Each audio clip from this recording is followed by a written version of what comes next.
All right, that's it for me. I'm out of here.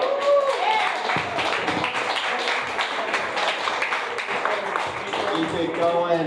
We have one comedian left and then your headliner. Your comedian come up to the stage right now. He's a regular here. Make some noise for Tom Naylor.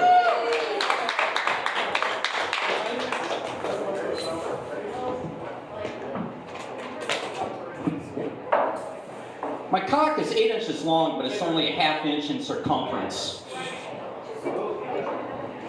I saw a job opening the other day, and it said now hiring all positions.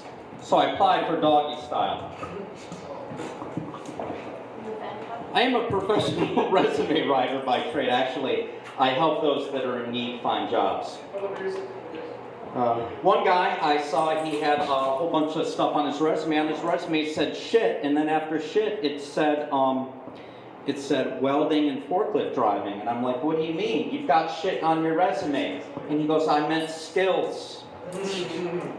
I once wrote a resume for a guy, and it was all lies. And I couldn't figure out why it was all lies. Well, just come to find out he was in sales. Some resumes are like a joke without a punchline. Good thing I'm a comedian. I once had to write a resume for a calligrapher. That was really hard. I wrote Spider-Man's resume. He is a web designer. I wrote a resume for this lady, and I was looking at her resume, and I said, well, I can see that you're fluent in Spanish. And she said, oui, oui. And I said, oh, that's really neat French, too.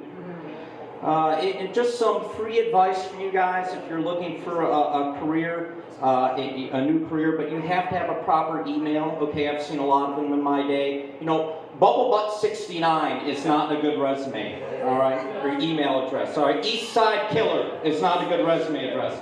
Anything with 69 in it is not a good resume address. I don't know why I meet all these people like, oh, my name's Tom. And Naylor at 69, like, oh, holy shit, dude, oh, that's so funny. You're the first person to ever put 69 in your fucking email address. Oh my God, you should be a comedian. Come on up. Well, if you're unemployed during the pandemic, just tell them that you're washing your hands. And if you've been employed or unemployed for more than 4 years, you can just tell them that's when you're going to Harvard. Never start your resume with once upon a time. Never put your horoscope on a resume. All right, this is free advice. It's not even supposed to be funny. All right, and, hey, you know what? And take a look at your Facebook before you get a job, because you don't want to be smoking a blunt with a gun. All right, they have people that look at that shit. All right. Yeah. And you please, for fuck's sake, you have to make your resume one page. Like all these people want like a 3-page resume. It's like, oh, I can't fit all your brilliance onto one page. I'm sorry, I don't want to put when your pet canary died when you were 4. They wouldn't let you in the academy because you're Duke Mitchell's kid. Like I said, I work with people from challenging circumstances, and I had this one guy, he had this girlfriend that was absolutely horrible to him. She was a horrible lady. And I finally said to him, like, why are you still seeing this woman? And he goes like this. I swear. She lets me put it in her ass.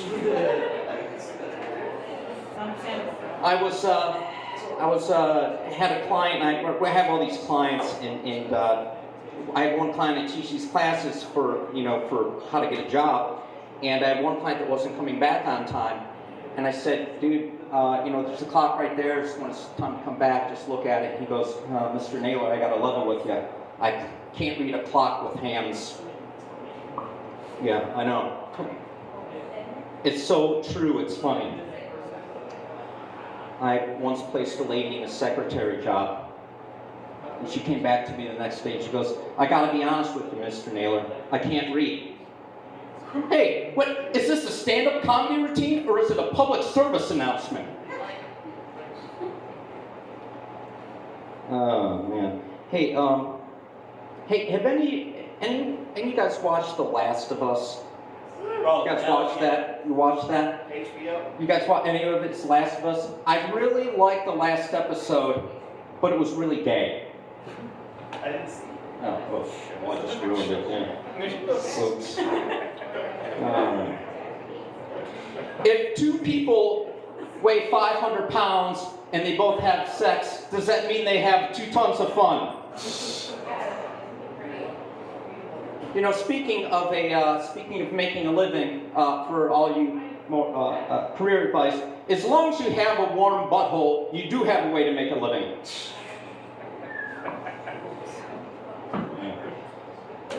I have a lot of people say to me, "Hey man, would you suck a cock for $1 million?" I'm like, what fuck kind of question is that? And secondly, fuck yeah, I'd be a billionaire if that could do that. I'll leave you with this. My wife told me that she had a yeast infection. And I said, "Oh, great. When's the bread going to be ready?"